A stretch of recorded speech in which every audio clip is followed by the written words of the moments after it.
esta industria mineroenergética le genera unos beneficios enormes a las personas en su día a día que desconocen. Los gobiernos han hecho muy poco en materia de la pedagogía y cultura del ahorro energético hacia los usuarios. Que el gobierno tiene una deuda de más de 7 billones por no pagar los subsidios y por no pagar sus servicios de energía en entidades públicas. Lo que sí es responsabilidad de este gobierno es no haber tomado las medidas necesarias a tiempo, y cada decisión que se tome desde los gobiernos en materia del sector minero energético tiene un impacto en la vida diaria de todos nosotros.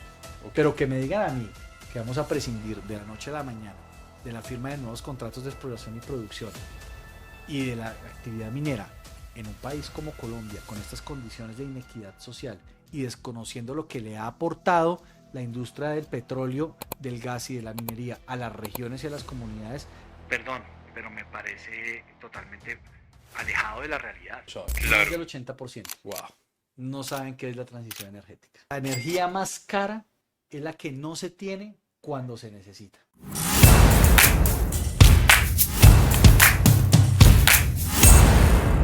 Bien, energizante día, Milton.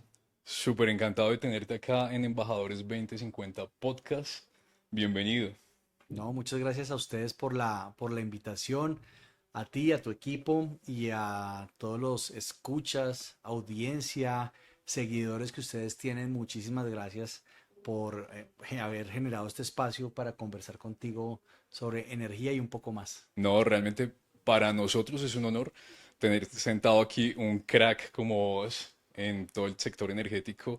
La verdad que te conozco desde hace un tiempo. Primero te vi en Tarima, promoviendo todo el tema pues del derecho minero energético. Sí, entonces me parece súper interesante.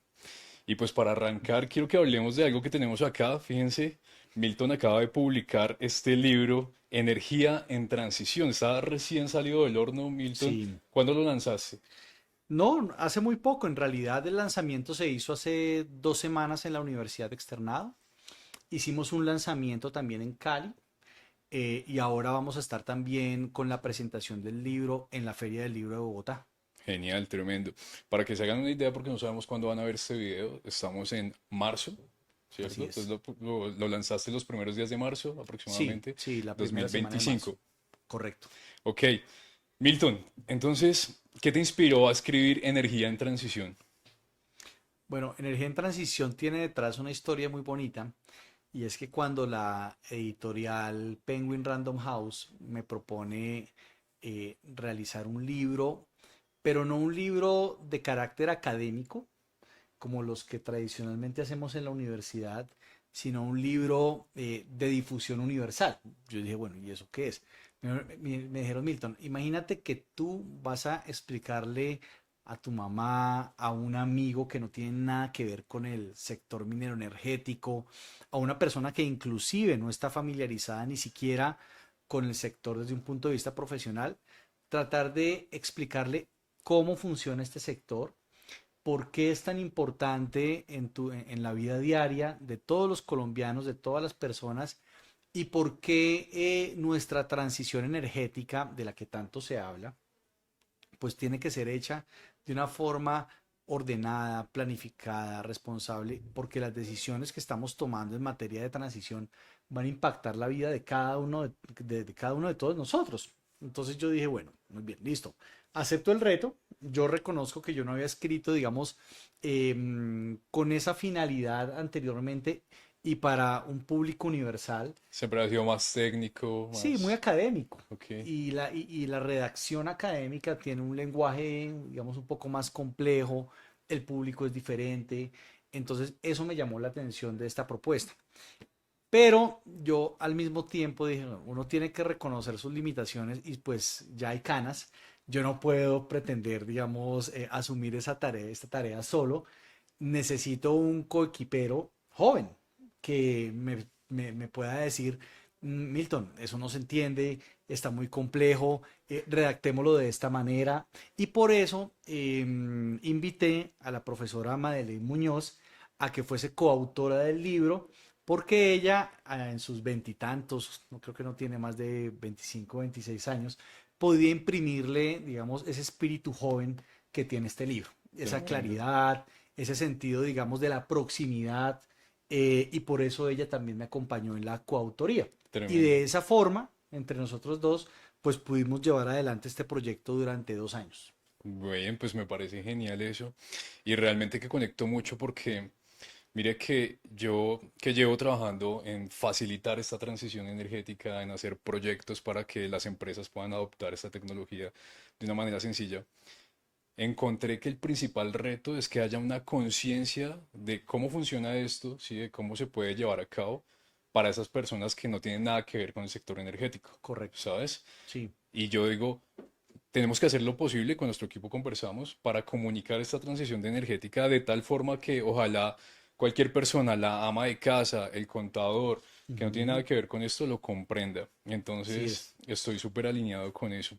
Bien, y también pues me parece genial que hayan participado con Madeline. No, claro, claro, claro, era fundamental, porque además, digamos que queríamos un texto, sí, con un lenguaje muy claro, con un lenguaje muy sencillo, muy comprensible, pero que tuviese rigor, o sea, que tuviese investigación. Claro. Entonces, por eso tú te vas a fijar que de las 245 páginas que tiene el libro, hay más de 570 notas de pie de página.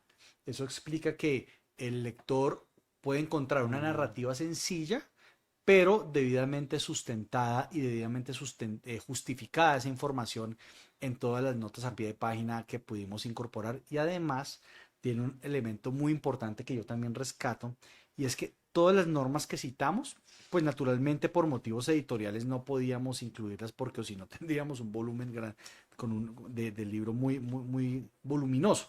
Pero incluimos un código QR al final, que está aquí, que es un anexo, en donde si tú colocas tu celular en el código, se te abre un anexo normativo con todas las leyes, decretos, resoluciones Wow, que mencionamos en la obra. Entonces también tremendo. le sirve a quien quiere investigar ya desde el punto de vista académico en las normas que regulan este sector, ahí las van a encontrar. Para profundizar, o sea que si usted quiere tener un entendimiento del sector energético, sin duda no se puede perder energía en transición. ¿Dónde lo pueden encontrar? En todas las librerías del país, Genial. librería nacional, en el externado, por supuesto, pero al ser un libro de carácter, digamos, masivo, en las principales librerías del país ya está disponible, no solo en las de Bogotá, de hecho. Ok, Ah, y bueno, también está en versión electrónica, ¿no? En ebook. súper, súper bien. Listo. Entonces, como para comprender un poco qué nos encontraríamos ahí. Entonces, efectivamente, esto está pensado para que lo pueda captar cualquier persona sin tener que estar involucrada en en el Sí, sector desde energético, ceros. ¿cierto? Pero ¿qué va a comprender? ¿Qué es lo que va a lograr al finalizar esta lectura? Mira, va a entender cómo funcionan 4 sectores Ok, que impactan nuestra vida diaria. El sector minero, el sector eléctrico, el sector del gas y el sector petrolero. Y yo añadiría un quinto elemento, es entender qué es la transición energética y cómo Colombia debe aproximarse a una transición energética ¿qué es la transición energética ordenada. para Milton? Antes, un dato. ¿Tú sabías que el año pasado hicieron una encuesta en nuestro país y le preguntaron eso? Oiga, ¿usted sabe qué es la transición energética? Adivina cuántas personas de las encuestadas contestaron que no sabían. ¿Un porcentaje? Sí, Yo diría que un porcentaje que no sabe debe ser por lo menos un 70% que no sabe. más del 80% Wow. no saben qué es la transición energética. Y es un tema que nos impacta en el día a día. Mm, Entonces, por eso nosotros dijimos, uno no puede explicar la transición energética sin explicarle a las personas cómo funciona la minería, cómo funciona el petróleo, ¿cómo funciona el sistema cómo energético? funciona el gas, cómo llega la energía aquí a este espacio. Ok, Entonces, por eso, desde ceros, le dijimos a la gente, mire, para que usted, cada vez que presiona el interruptor de la energía de su casa, tenga energía en su hogar, en la sala, en la cocina, se necesita que todos estos agentes funcionen. ¿Qué agentes? El productor de electricidad, el transportador, el distribuidor y el comercializador. Ah, es una cadena. Perfecto. Y entonces, cuando yo recibo cuando yo, digamos, recibo la factura de la energía, entonces lo que yo pago es para quién. ¿Es para solamente una de esas empresas? No, es para todos, Ujú. porque, digamos, es un sistema que está pensado para que los pagos que hacen los usuarios sean los que sostengan todo el funcionamiento del sistema, toda Claro. la operación, el mantenimiento. Entonces, por eso, el lector de energía en transición va a entender qué significa que en Colombia, desafortunadamente, ya no tengamos el 100% de la demanda de nuestro gas cubierta con nuestro gas nacional, sino que tenemos que importar. Y el Oye, lector va a entender, ah, por eso fue que el gas este mes me llegó más caro. oye, pero darnos ahí, hay un abrebocas pues de esa parte que vamos a encontrar porque según tengo entendido, Colombia llevaba más de 40 años sin importar gas y ahora estamos importando gas. ¿Eso en qué se traduce? Mira, Colombia ya había importado gas principalmente para atender la demanda de las centrales de generación térmica. Eso ya se venía haciendo hace varios años atrás, pero eso no era novedad, porque digamos, la mayor parte de nuestra demanda de gas se atendía con gas nacional, con gas colombiano, ¿cierto? ¿Qué varió? Que desde el año pasado el gestor del mercado de gas advirtió, ojo, que Colombia, teniendo en cuenta la disminución de sus reservas de gas, para el próximo año, o sea, el 2025, va a tener un déficit para atender la demanda prioritaria. Uy, ¿cómo así? Eso sí no estaba en el radar. O por lo menos uno no veía que el gobierno tomara decisiones frente a eso que es delicado. ¿Qué es la demanda prioritaria? La de tu casa, la del industrial, la del comerciante, incluso la de los vehículos que se mueven con gas. Esa demanda O sea, poder esencial, encender la estufa, claro, poder ir a, o sea, claro, algo que estamos usando todo el tiempo. era normal, Hay un déficit para ese suministro de gas. claro, era normal, Camilo, que en los años anteriores los productores de electricidad con gas importaran gas. Eso no era la novedad. Pero lo que cambió definitivamente es que para los usuarios domésticos residenciales no hubiese suficiente gas nacional, Tremendo. que tampoco para el comercio, ni para la industria o para los vehículos, que es lo que nos está sucediendo este año. El otro año ese déficit va a ser mayor Claro. y por lo tanto Colombia pasó a ser un país que atendía su demanda esencial y fundamental con gas nacional a unos precios muy cómodos comparativamente hablando, a tener que importar gas para atender ese tipo de usuarios. Wow. Eso está acá en energía en transición también. Ok. Y O por sea, eso es que tú me preguntaste ahora, ¿qué es la transición energética? Y por eso es que cada decisión que se tome desde los gobiernos en materia del sector minero energético tiene un impacto en la vida diaria de todos nosotros. ok. O sea, mencionas esto porque consideras que las causas de que hoy no tengamos la capacidad de satisfacer esa demanda de gas se debe a una decisión de gobierno. Mira, digamos que la declinación o el descenso de las reservas de gas en Colombia llevaba más de 6, 7 años ya en curso, ¿sí? Eso no es culpa de este gobierno y todo hay que decirlo. Lo que sí es responsabilidad de este gobierno es no haber tomado las medidas necesarias a tiempo, y resalto a tiempo, para que ese déficit nos llegara tan pronto y, perdón la expresión, tan desprevenidos, porque las reglas de flexibilización del mercado de gas hasta ahora salieron hace un poco más de un mes, porque aquí el tema de la importación de gas natural no se habló abiertamente desde un principio. Pensar que los colombianos íbamos a pagar una tarifa de gas más alta, como ya está sucediendo en diferentes regiones del país, el gobierno tampoco lo mencionaba cuando eso era una realidad que se sabía desde el punto de vista técnico. Entonces, yo sí creo que muchas decisiones para haber retrasado un poco más ese fenómeno se pudieron haber tomado en este gobierno y lamentablemente pues entró fue como en una dinámica de negar esa realidad, Ok. de culpar a las empresas, a los gremios, la verdad no es así, y no de decirle al país de frente que efectivamente nosotros íbamos a tener que empezar a importar volúmenes importantes de gas para atender la demanda nacional. Eso yo creo que sí es responsabilidad de estos administradores. Ok. Y otra cosa, se piensa, y tú me lo preguntaste ahora, ¿Qué es transición energética para Milton Montoya? Mira, transición energética no es solamente fomentar el desarrollo de energías renovables. Hace parte del concepto de transición energética, pero transición energética también es cómo yo fomento, por ejemplo, la movilidad eléctrica en nuestro país, cómo descarbonizo ciertos sectores que son altamente contaminantes más que el sector minero energético, como por ejemplo el sector forestal, el sector agrícola, el sector transporte. Yo sí extraño que hayan medidas, por ejemplo, para limpiar un poco más la matriz del sector transporte en materia de emisiones, pero eso no se hace, porque es muy difícil tratar de tener acuerdos y poner este tema sobre la mesa con los transportadores, por ejemplo. Ok. ¿Por qué no tenemos un transporte de carga y de pasajeros más limpio, Más limpio se traduce en con motores a vehículos gas, eléctricos, a gas. eléctricos, hidrógeno, ¿cierto? Mm, El tema del hidrógeno se va a demorar un poco, pero desde el punto de vista de fomentar la movilidad, digamos, sostenible de carga y de pasajeros a gas, esa es una, eso es, digamos, técnica y financieramente viable ya. Por ejemplo, hacerlo también con otro tipo de tecnologías como la electricidad.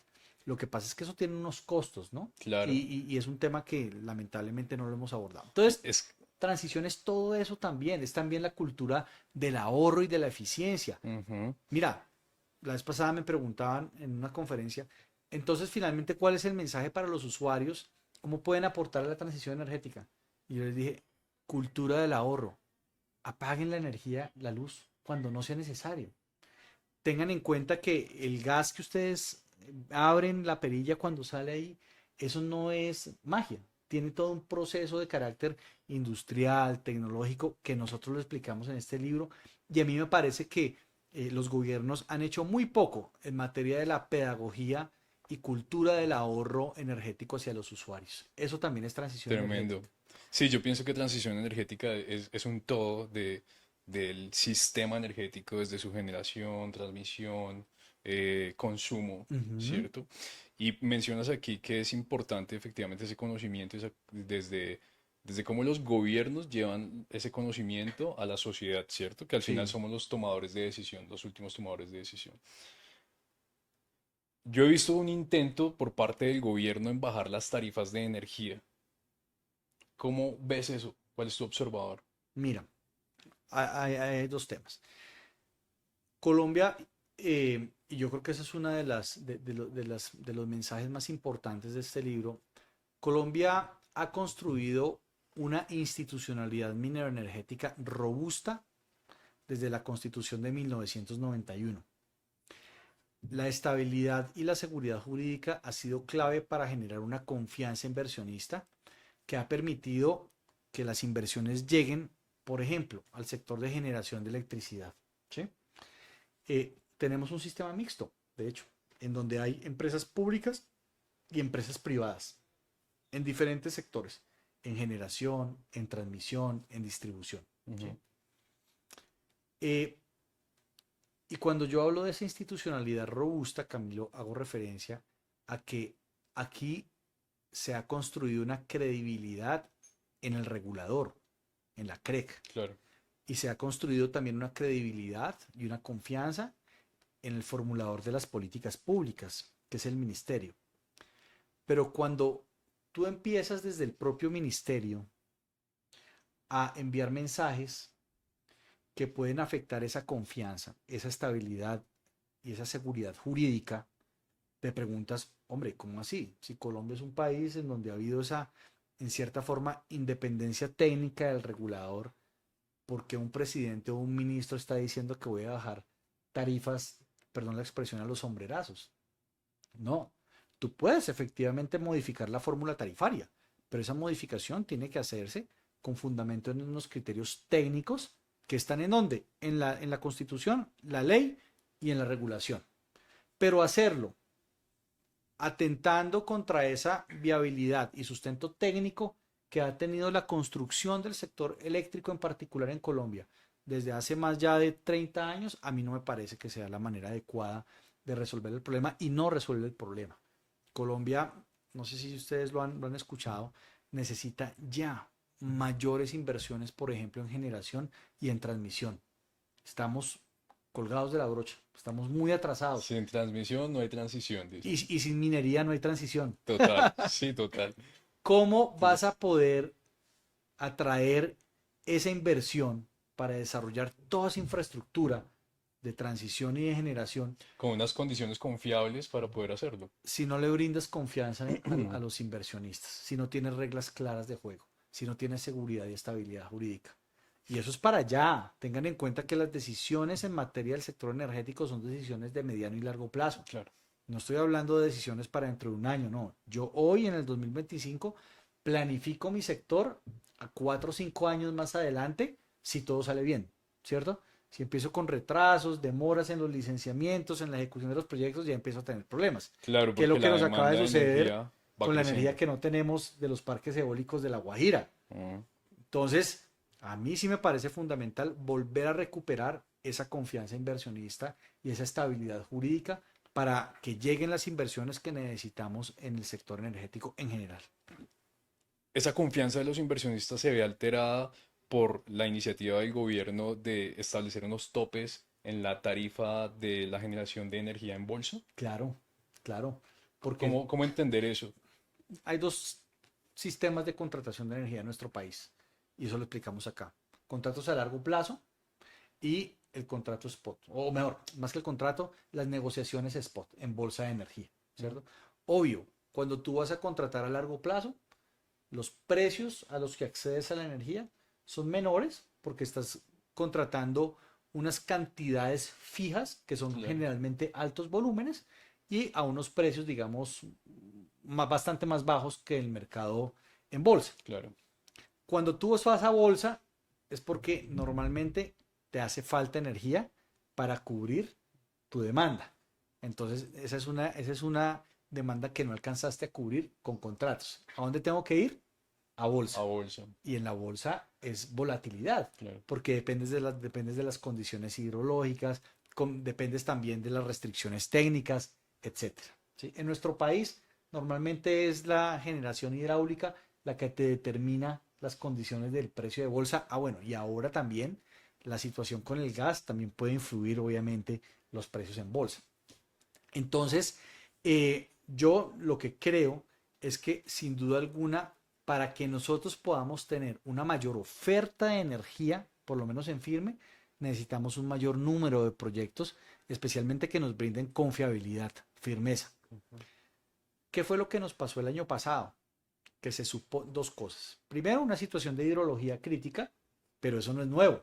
Nosotros desde siempre hemos sabido que Colombia, el tema de la hidrología es cíclica, así como tenemos años de fenómeno de la niña muy húmedos, hay años también donde tenemos unos fenómenos del niño severos. Eso lo aprendimos, esa lección del apagón del 91.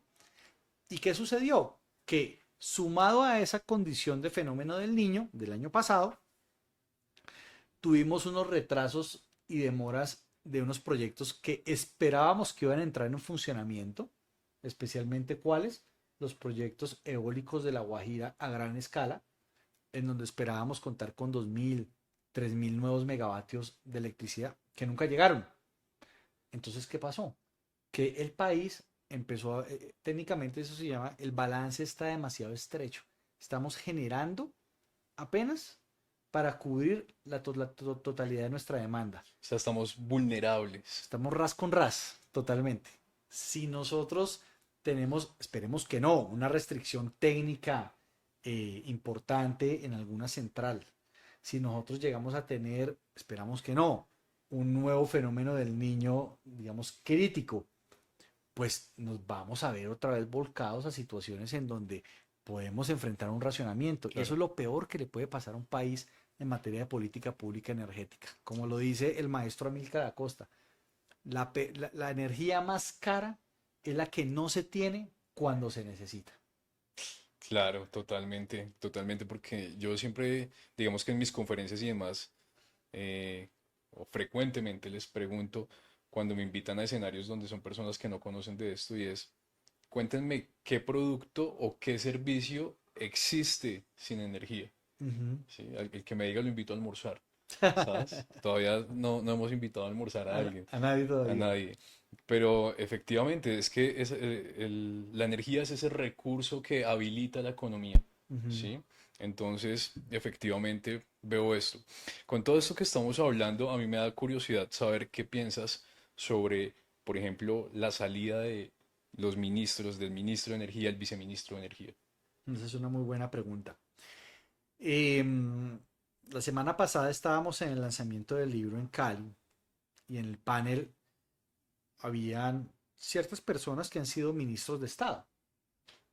Yo nunca he ocupado un cargo de ese rango y yo le preguntaba a estas personas, ministro o exministro ya, eh, ¿cómo uno puede ejecutar política pública? Al exministro Camacho. No, se Ok, lo pregunté al exministro Francisco Lloreda, ok, que fue ministro de Educación. ok, Yo le pregunté, Francisco, usted ha sido ministro.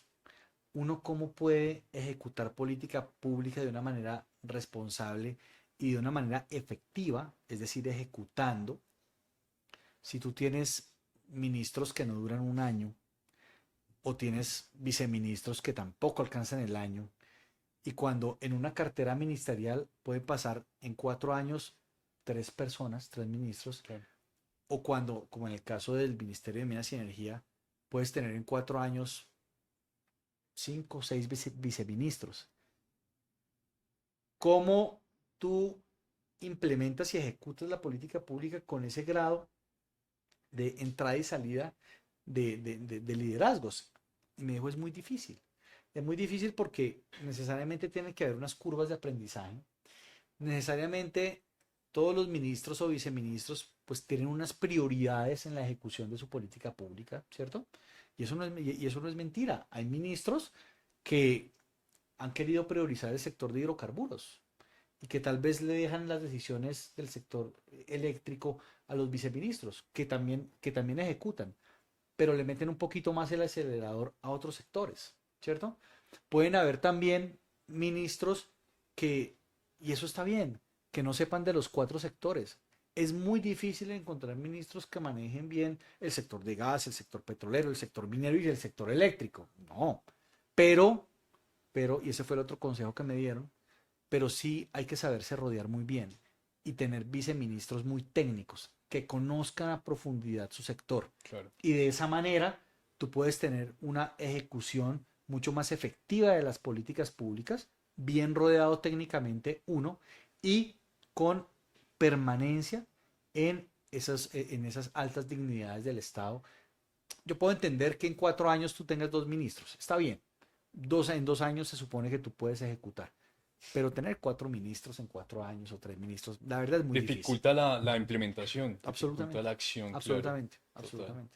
Sí, porque no hay continuidad, por supuesto. no hay continuidad. Bueno, digamos que quisiera hacer una última pregunta de estos aspectos porque me mata la curiosidad saber qué piensas. Ajá. Yo vi una noticia donde dice que el gobierno tiene una deuda de más de 7 billones por no pagar los subsidios y por no pagar sus servicios de energía en entidades públicas. Ujú. ¿Qué podemos pensar de eso?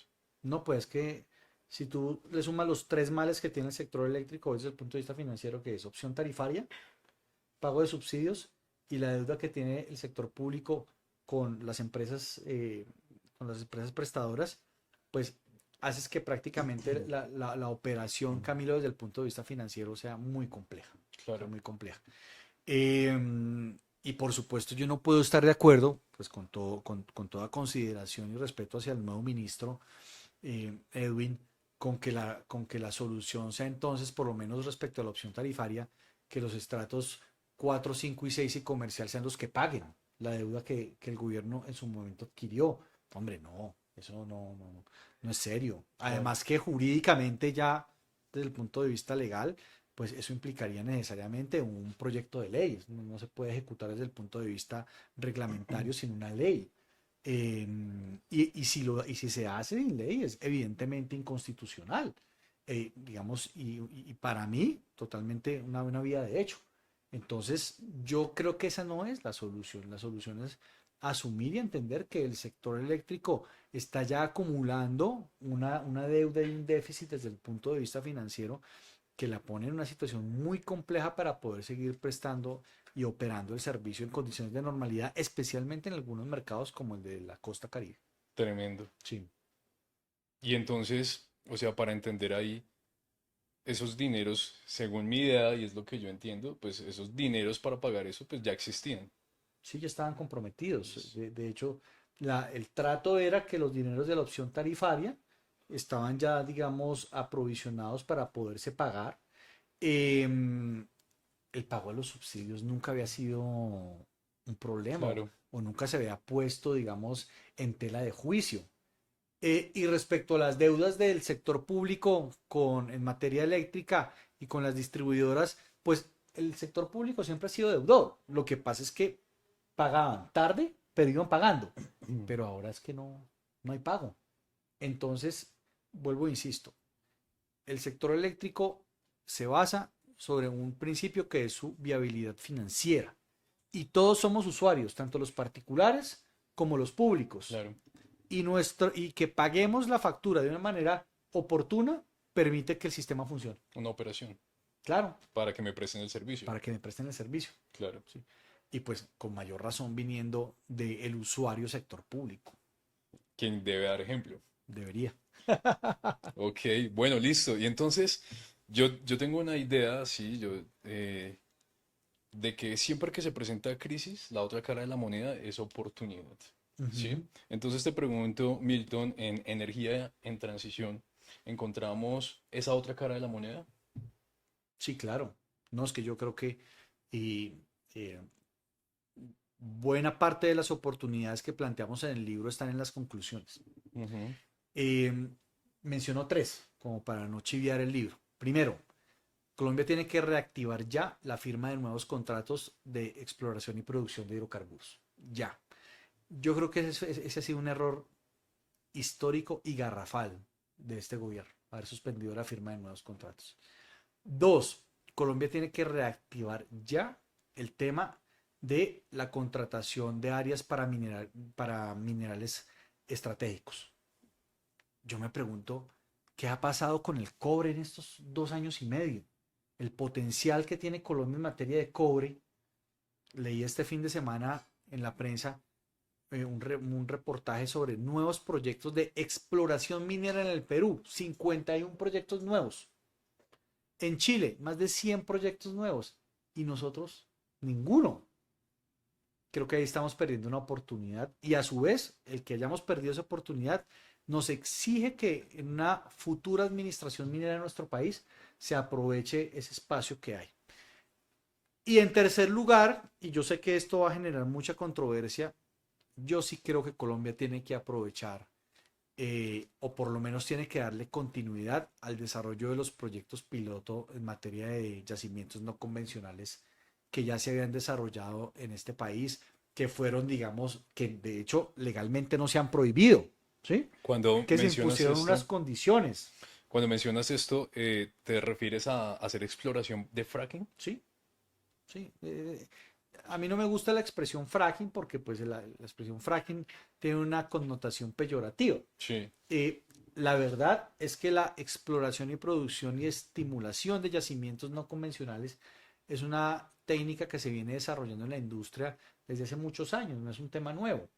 Le permitió a Estados Unidos convertirse o pasar de país netamente importador de hidrocarburos a convertirse en el principal, el primero o el segundo, según cómo se mide, exportador de hidrocarburos a nivel mundial. Y tenemos también un histórico, digamos, de esos ejercicios sobre si de verdad las afectaciones, porque esos son digamos que las creencias que se han implantado en la mente de las personas, o me incluyo ahí, de las afectaciones ambientales que tiene el fracking. Pero es que los pilotos de fracking estuvieron totalmente regulados en Colombia con un seguimiento estricto a todas las afectaciones, no solamente ambientales, sino también todo un protocolo de relacionamiento social, de relacionamiento comunitario, de inspección y vigilancia severa desde el punto de vista técnico de cómo desarrollar la actividad. Con estándares Eso ya de estaba, por sostenibilidad. supuesto.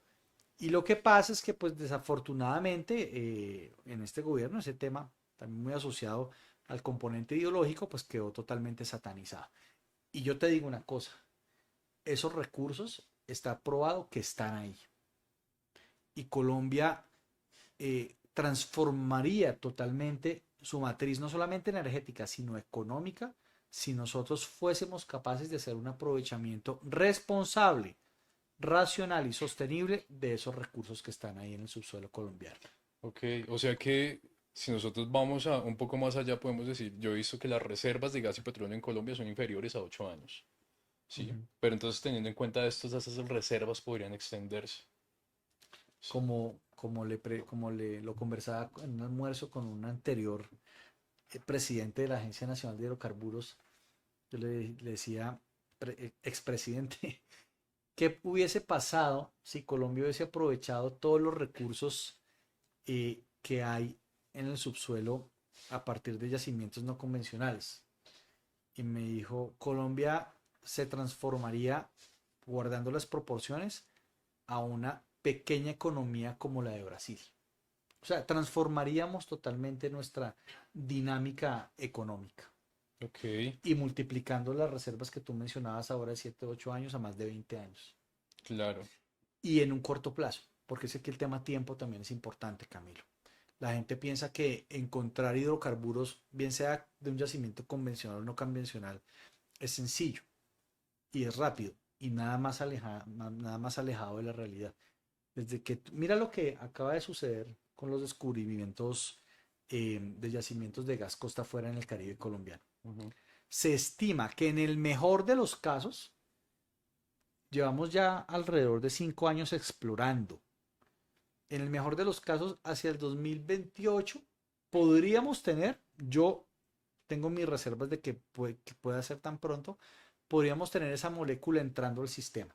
Es decir, que tú tienes una ventana de 8 años, en el mejor de los casos, yo diría que en el caso colombiano 10, para que desde el momento en el cual tú inicias la exploración Puedes hacer aprovechamiento. hasta que tú ya tienes esa molécula en el tubo, ¿sí? O en el sistema de transporte, por decirlo de alguna manera, pueden pasar 10 años. Entonces, eso no sucedería con los yacimientos no convencionales. Ya están identificados, se sabe ese potencial, se estaba desarrollando la exploración. ¿Qué hay que desarrollar? Hay que seguir con los proyectos piloto Claro. para que podamos tener una operación comercial Me dan viable. ganas de preguntar un montón de cosas, pero sé que el tiempo es limitado, entonces quiero preguntar algo específico. Yo me considero ambientalista, Sí, ¿sabes?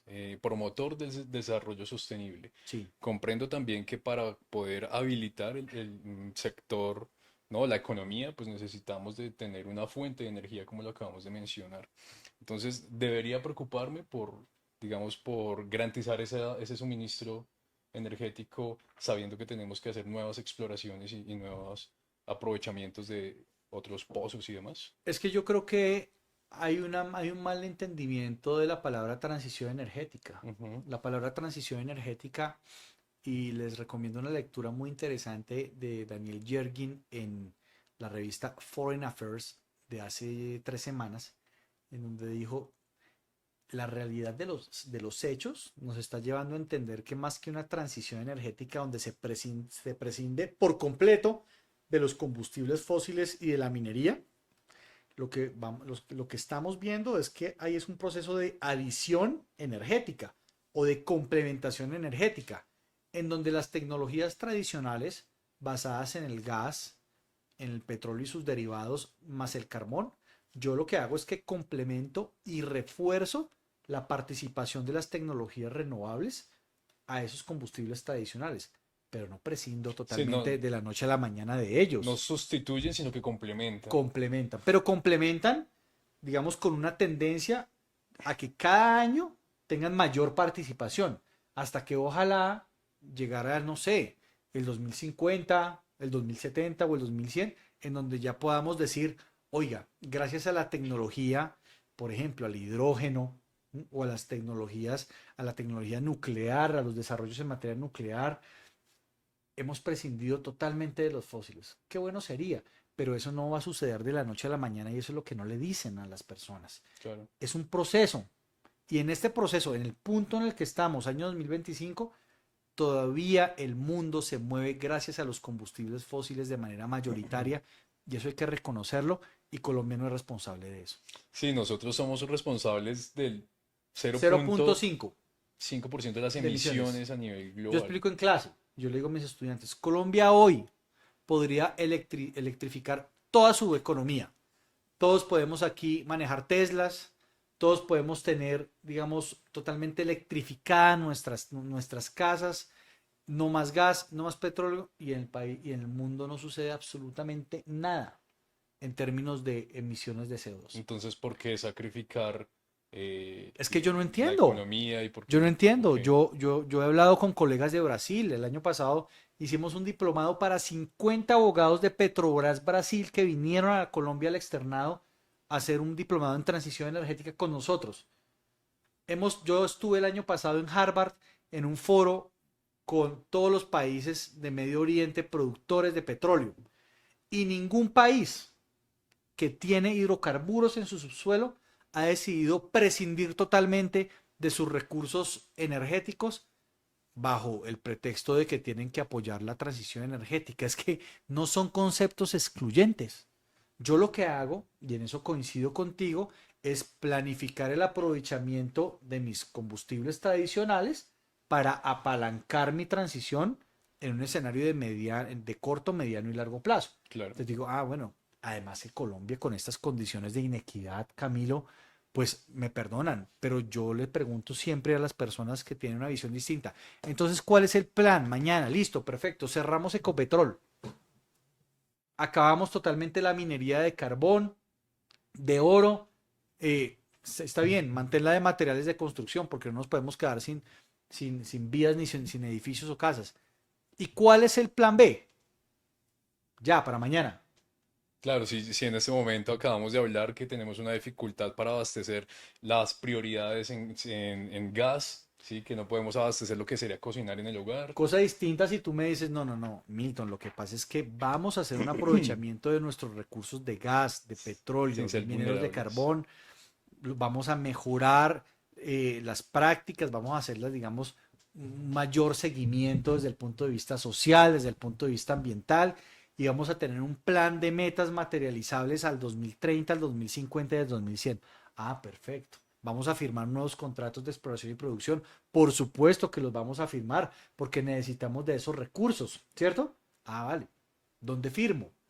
Pero que me digan a mí que vamos a prescindir de la noche a la mañana de la firma de nuevos contratos de exploración y producción y de la actividad minera en un país como Colombia, con estas condiciones de inequidad social y desconociendo lo que le ha aportado la industria del petróleo, del gas y de la minería a las regiones y a las comunidades, perdón, pero me parece totalmente alejado de la realidad Claro, claro, e irresponsable. una transición responsable, eso me parece interesante. Entendiendo que la demanda de energía crece cada año, Sí. ¿cierto? En los diferentes energéticos, Uh -huh, ¿sí? Y que la oferta no está teniendo el mismo ritmo de crecimiento, uh -huh. ¿sí? Entonces, ¿cómo ves tú, por ejemplo, la autogeneración? No es fundamental. Es que aquí yo creo que, mira, en Colombia desde el punto de vista del sistema eléctrico, tenemos que reforzar tres o cuatro industrias. Uno, seguir apoyando el tema de las comunidades energéticas. Dos, fortaleciendo el tema de la autogeneración, no solamente a gran escala, a mediana y pequeña escala. Autogeneración. De pronto, para las personas que no sepan qué es autogeneración, por No, favor. la autogeneración es la capacidad que yo tengo como un usuario residencial, por ejemplo, de a partir de una tecnología que normalmente es la tecnología solar, poder producir electricidad para atender mi consumo y si tengo excedentes o sobrantes, entregárselos a la red. Que es totalmente legal, igual en tanto residencial como empresarial, Como digamos, empresarial, por en las supuesto. industrias es un Sí, perfecto escenario. sí, lo que pasa es que yo creo que la autogeneración en Colombia, y es normal, pues ha tenido un crecimiento inicial en el sector industrial, Mm. ¿cierto? Pero hemos ido evolucionando hacia que esa autogeneración también llegue al nivel residencial, hacia el pequeño comercio, por ejemplo. Yo creo que ahí hay todavía muchísimas oportunidades para seguir expandiendo la autogeneración a ese nicho de mercado. ¿Por qué? Porque no solamente reduces demanda, sino que también agregas qué? Oferta. Claro, o sea, digamos que entendiendo lo que hemos conversado que nos ha llevado hasta este punto, entonces ¿Qué tan importante es que las empresas y los hogares empiecen a producir su propia energía con paneles solares? No, es fundamental, es fundamental. Es que transición energética también implica el entender que el rol del usuario no es un usuario pasivo, sino es cómo el usuario se vuelve en un usuario activo que tiene la posibilidad de aportarle al sistema, no solamente produciendo para sí mismo, sino también entregándole excedentes al sistema. Claro. Y te iba a decir otra cosa, comunidades energéticas, autogeneración, pero también nuevos desarrollos tecnológicos. Yo creo que en Colombia tenemos que empezar ya la discusión y por ahí ya he visto algunos foros interesantes. En Medellín vi uno la vez pasada sobre el tema de la energía nuclear en Colombia. Ujú. Yo Sí, creo que esa discusión hay que empezarla a dar. ¿Sí? sin duda. La tecnología con los pequeños reactores nucleares avanza a pasos agigantados. Eh, yo creo que acá tenemos también que empezar a dar ese debate. Por supuesto. Aparte que es una tecnología que es limpia Ujú, y que nos permitiría poder abordar precisamente esa proyección de una demanda que va creciendo, claro, pero de una oferta que no tiene el mismo ritmo. Es súper importante. así es. Eso me parece súper interesante que menciones lo de ser un usuario activo, Activo, claro. porque es que toda la historia, los hogares y las empresas lo único que han hecho es comprar energía. Sí, porque nos hemos basado en sistemas eléctricos centralizados. Bien, y entonces, ¿cómo están dadas las cosas para que hoy un hogar o una empresa pueda producir su propia energía? ¿Está eh, en orden? ¿Qué hace falta? ¿Simplemente falta acción por parte de esos usuarios? Bueno, voy a hablar de los pros. Yo creo que como aspectos a favor, en primer lugar, ha habido, digamos, una disminución de los costos muy importantes. Eh, a medida que avanza la tecnología, los costos, digamos, disminuyen y por lo tanto es más asequible esa tecnología, especialmente para los pequeños usuarios. Dos, yo creo que hay un nicho empresarial importante en nuestro país y de emprendedores que han visto en la autogeneración una oportunidad y por lo tanto ya encuentran muchas más empresas que desarrollan este tipo de iniciativas. Tres, yo creo que la regulación se ha venido flexibilizando para permitir la implementación también de este tipo de generación, ya no solamente a gran escala, reitero, también a mediana y pequeña escala, Claro, que me parece importante. ¿Qué creo que hace falta? Yo creo que nosotros podemos todavía fomentar mucho más el desarrollo de la autogeneración con los incentivos. Yo creo que podemos todavía abrir nuevas oportunidades e incentivos para los usuarios. Dos, creo que se necesitan más opciones de financiamiento. ¿Mm? Yo creo que ahí también hay una oportunidad. Y tres, yo creo que hace falta mucha pedagogía todavía. Entonces, en esa medida que nosotros podamos contarle a las personas cómo pueden ya hoy efectivamente tener su panel solar, generar, producir su propia energía, tener un rol activo en el sistema, ahí hay una tarea importante para hacer. por eso es súper importante que compartan este podcast. Ah, no, sin duda. Necesitamos Claro. que cada vez más personas comprendan qué es lo que está pasando en el sector Y energético que lean porque, energía en y transición. que lean energía en transición para que tengan un conocimiento de cómo pues actuar frente a una situación de estas que todos estamos viviendo. Quieras o no quieras, estás viviendo eso. Sin duda. Entonces, eso me parece poderoso. Milton, tengo una curiosidad. Entonces, hoy eres autor de libros, has participado en artículos con universidades como Oxford. Ujú. eh, bueno, ¿qué te lleva a ti a decidir que te vas a especializar en derecho energético? ¿Cómo fue eso? ¿Qué pasó? Eso también me lo he preguntado muchas veces, ¿sabes? Y no, la razón es la siguiente. Cuando yo estaba en tercer año de derecho, em, yo tuve una encrucijada moral porque a mí no me gustaba ninguna de las áreas del derecho que había visto hasta ese momento. Yo dije, hombre, a mí me parece muy bonito el penal general, pero cuando ya vi penal especial me desencanté. El laboral nunca me gustó. El constitucional tampoco me parecía muy etéreo. Yo dije, ¿será que me habré equivocado de carrera? Cuando en cuarto año se abrió la oportunidad en la universidad para participar como monitor en un departamento que recién se acababa de crear, que era el Departamento de Derecho Minero Energético. Yo dije, yo no tengo ni idea qué es esto, pero pues me voy a presentar. A ver, conté con la muy buena fortuna de que pues nadie más se presentó, en consecuencia fue un proceso de Wow. selección en donde era un yo con yo y entré como monitor al departamento y tuve la De todo el grupo. oportunidad de empezarme a acercar a estos temas que obviamente no se ven en la carrera. En el pregrado tú no ves derecho minero, Claro. tú no ves regulación de hidrocarburos, tú no ves tampoco, muchísimo menos regulación eléctrica. Y me gustó. ¿Y sabes por qué me gustó? Porque esta área del derecho tiene una incidencia directa en la vida diaria de las personas. Sin duda. No solo de las personas, de la humanidad en general. El que yo pueda recibir electricidad en mi casa es gracias a una regulación eléctrica. El que yo pueda ir aquí a una estación de Shell, de Terpel, a tanquear mi vehículo es porque hay un mercado de combustibles en Colombia y eso está regulado.